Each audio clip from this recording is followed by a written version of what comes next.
Hola, ¿qué tal? ¿Cómo están ustedes? Bienvenidos a una nueva edición de Entrevistas CNN. Hace 80 años atrás se creaba un organismo que tenía por objetivo evitar que se volvieran a repetir las atrocidades que ocurrieron en la Segunda Guerra Mundial. Bajo esa premisa, entonces, se le dio vida a Naciones Unidas, que actualmente tiene 193 Estados miembros y que de todas formas sus desafíos y su papel en la actualidad son muy distintos a los que tenía hace ya 8 décadas. Vamos a estar conversando sobre los desafíos entonces de este organismo y cuál es su crisis actual con Eduardo Hodge, quien es doctor en Relaciones Internacionales y director de la Escuela de Humanidades de la Universidad Gabriela Mistral. Eduardo, muchas gracias por acompañarnos. Hola Laura, ¿qué tal? Muy bien, muchas gracias por estar aquí con nosotros en Entrevistas CNN. Quería partir consultándote cuál es el papel y la relevancia actual que tiene Naciones Unidas y cómo se diferencia al papel que tenía cuando fue creado en 1945.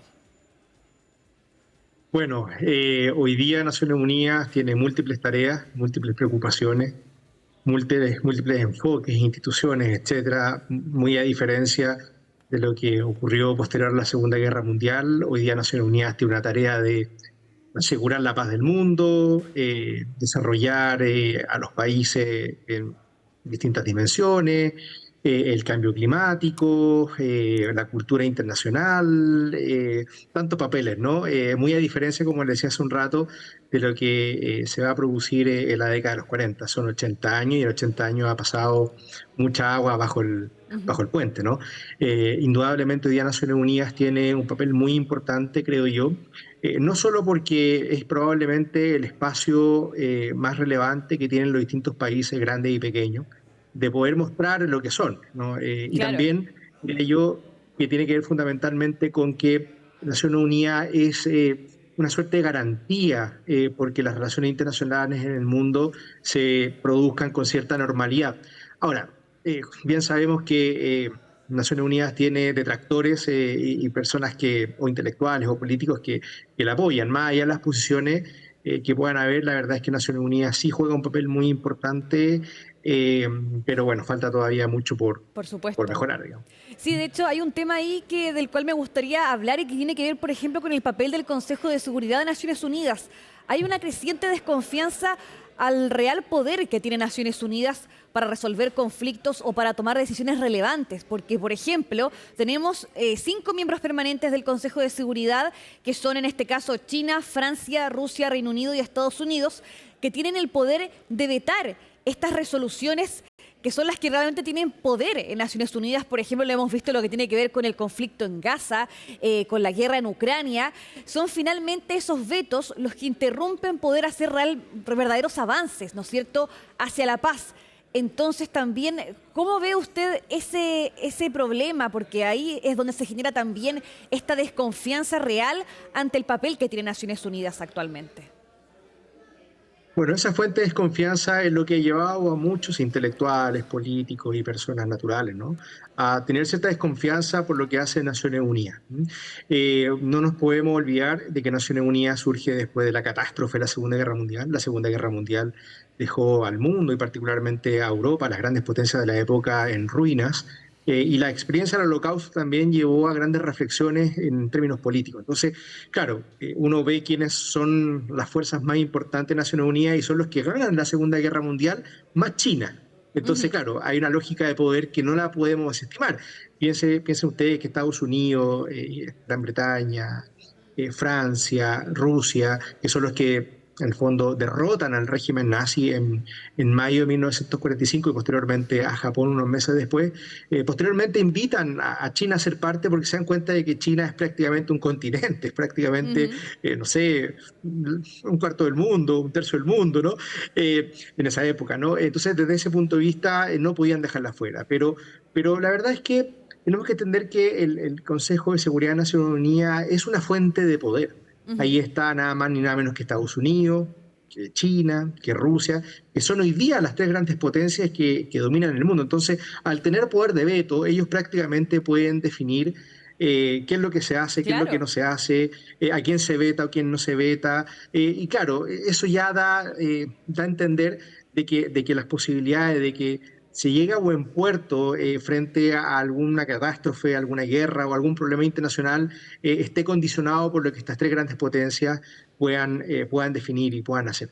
Pero Diría yo que, insisto, dígame, perdón. sí, no, quería solamente saber, porque vemos, por ejemplo, de que, claro, en ese momento, cuando se crea Naciones Unidas, tenía mucho sentido que fueran esos 5 países que sean miembros permanentes, pero, por ejemplo, tenemos el caso de Alemania, que es la primera economía de Europa, que por razones obvias en ese momento no se incluyó, pero que ahora tendría razones para ser incluido, o también se ve esta idea de que no todos los países tienen el mismo peso, la misma importancia, entonces también, ¿qué pasa ahí con ese multilateralismo que tanto se defiende también por Naciones Unidas?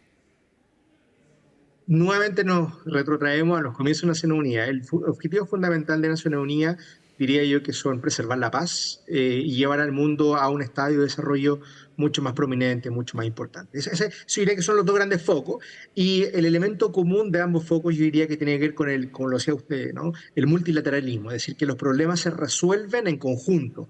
Y todos se enfrentan en conjunto, en base a la colaboración, en base a la cooperación, etcétera, etcétera. Entonces, claro, uno podría entender de que efectivamente ese es un principio que se cumple, pero tenemos que entender también que las relaciones internacionales son relaciones de poder. Ujú. Y la relevancia que pueda tener China, Estados Unidos, Rusia es muy distinta a la que pueda tener hoy día Chile, Argentina, Bolivia, Perú y así otros cuantos más.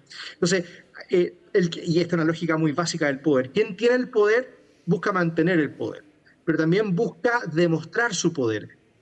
Y también una tercera variante tiene que ver con que nadie está dispuesto a relativizar o disminuir su poder. Por tanto, los que hoy día están en Naciones Unidas, sobre todo en el Consejo de Seguridad, no van a estar dispuestos, más allá de las señales que puedan tener, por ejemplo, invitando a estos miembros no permanentes, de querer ceder en su poder o dejar de demostrar Ujú. su poder o simplemente relativizar lo que tienen.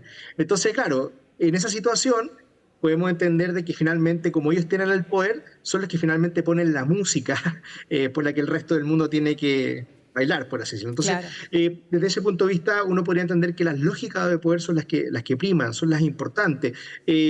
Los que tienen el poder van a querer siempre poner los temas sobre la Ujú. mesa, van a querer llevar las relaciones internacionales a su nicho, van a querer llevar los destinos del mundo como dicen por ahí, ¿no? Que cada uno tira el agua para su molino, ¿no? Sí. Y desde ese punto de vista, principalmente las tres grandes potencias, que en este caso Estados Unidos, China y Rusia, no van a estar dispuestos ni a ceder su poder, ni mucho menos Ujú. relativizarlo, porque cualquier muestra de disminución o relativización del poder, lo que va a hacer es finalmente una muy mala señal, principalmente a sus contrincantes. Quien tiene el poder va a querer abrazarlo, va a querer ferrarse a él y no cederlo bajo ninguna circunstancia. Y eso es un poco lo que hoy día pasa en Naciones Unidas. Y esas son las grandes razones de por qué hay tantos detractores. Porque, claro, uno mira la historia y se da cuenta que, claro, Estados Unidos invade Irak, ya invade Afganistán, a pesar de no tener, por ejemplo, el apoyo de todos. ¿Se acuerdan ustedes en el año 2001? Lo que Ujú. pasó hoy día, bueno, hoy día entre comillas, ¿no? Hace un par de años atrás, ¿no es cierto?, en Ucrania, con la invasión de Rusia. Y uno Claro. dice, entonces, claro, si Naciones Unidas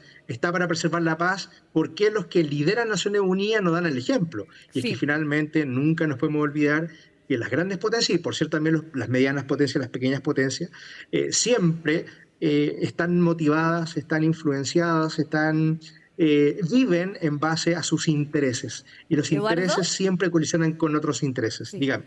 Em, ¿Puede ser eventualmente reformada Naciones Unidas o es algo que se ve prácticamente imposible? Volvemos a lo anterior. Yo diría que los que hoy día lideran Naciones Unidas no van a estar dispuestas a reformar lo que tienen, porque eso significaría perder poder. De hecho, ya con solo incluir miembros no permanentes, las grandes potencias están dando una señal como diciendo, mira, en verdad nosotros no queremos amasar todo el poder y lo que queremos es darle la oportunidad a otros países de menor relevancia que puedan ser parte de este proceso, pero siempre en una situación distinta. Por eso se llaman no permanentes, es decir, los invitamos a la fiesta, pero no se pueden quedar para siempre, porque finalmente los que se quedan para siempre son los que tienen este poder y los que finalmente son los que dirimen los asuntos del mundo. Ujú. En base siempre a lo que son sus intereses. Los estados, las naciones, se mueven en base a sus intereses y por tanto cualquier relativización de su poder sería poner en riesgo sus intereses. Por supuesto. Entonces, desde ese punto de vista, no podría entender que es muy difícil reformarlo como tal. Sí. Eduardo, bueno, vemos que ya el próximo año finaliza el mandato de Antonio Guterres como secretario general de Naciones Unidas y ya se viene también la elección entonces de un nuevo líder de este organismo, entre los que se encuentra, por ejemplo, Rafael Grossi como candidato, también la expresidenta de Chile, Michelle Bachelet.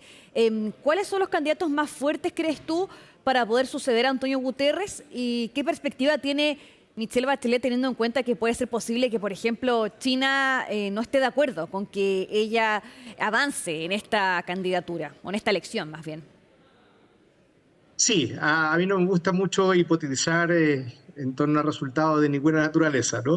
Diría que todos tienen cierta posibilidad, todos tienen cierto espacio para poder llegar a ser secretario general. Yo particularmente veo que la presidenta Bachelet tiene muy pocas posibilidades y no solamente por el veto que puede obtener por parte de China, sino también por parte de Estados Unidos.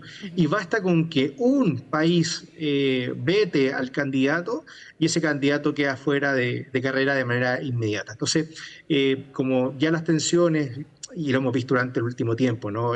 Las tensiones que han habido particularmente entre el gobierno de Chile y el gobierno de Estados Unidos hace que sea muy difícil que el presidente Ujú. Trump le pueda dar la venia. De hecho, lo dijo en algún momento, no sé si ustedes lo recuerdan, Sí. dijo que él no estaba dispuesto a apoyar a ningún socialista para llegar a la Secretaría General. Entonces, uno podría entender de que la presidenta Bachelet puede tener posibilidades porque es una mujer que goza de mucho prestigio a nivel internacional, sobre todo en los países, digamos, Ujú. periféricos, por usar un término, tuvo un papel muy relevante en ONU Mujer, ¿no es cierto? Fue delegada de Derechos Humanos, entonces, pero claro, ella no representa mucha simpatía ni para Xi Jinping ni para el presidente Donald Trump, entonces yo creo que más de algún veto va a tener en el proceso, ¿no? Ujú. Bien, hablábamos con Eduardo Hodge, doctor en Relaciones Internacionales y también director de la Escuela de Humanidades de la Universidad Gabriela Mistral. Eduardo, muchas gracias por darnos este completo análisis y por supuesto que son varios los desafíos que enfrenta Naciones Unidas y también ahí con la perspectiva de quién va a ser el nuevo secretario o secretaria general de este organismo. Muchas gracias. Muchas gracias a ustedes, que estén muy bien. Igualmente. Y a ustedes los dejo invitados a seguir en la sintonía de CNN Chile. Muchas gracias por acompañarnos en esta edición de Entrevistas CNN y nos vemos, por supuesto, en una próxima ocasión. Que estén muy bien. Chao, chao.